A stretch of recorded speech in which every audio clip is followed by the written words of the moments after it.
Ukraine, where I was born and lived, is under attack from Russia. Russian is my native language, and I speak Ukrainian. And I lived in Kiev, in an old part of town, where people of different backgrounds lived side by side for centuries. My ancestors, who became part of the Russian Empire, they have experienced invasions, wars, the Holocaust, the horrors of Red Terror, and dreary realities of socialism. My grandfather saw with his own eyes Ukrainian peasants who died from starvation because of collectivist policies. And they, those starving peasants, crawled into Kiev only to be murdered by Red Army troops in the early 1930s on the outskirts of the city. And there was cannibalism too.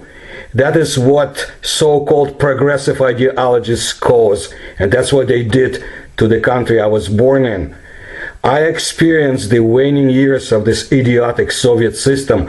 I was excited when the Soviet Union stopped being a communist governed country, and I, like many, hoped for a free democratic federated nation in place of the USSR.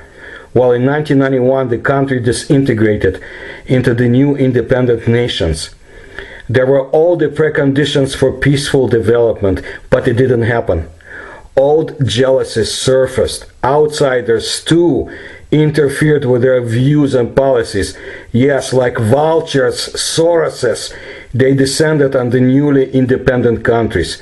Military conflicts erupted, and today I have no enmity or hatred of the Russian people, as the Russian and Ukrainian cultures have intertwined in me.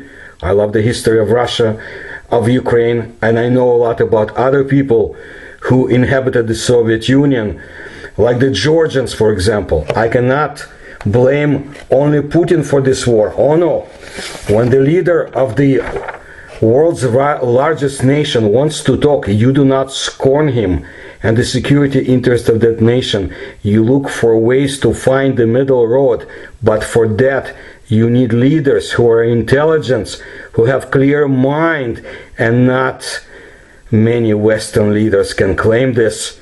Anyway, today it's too late. Ukraine is under attack. This war will cost our planet too much.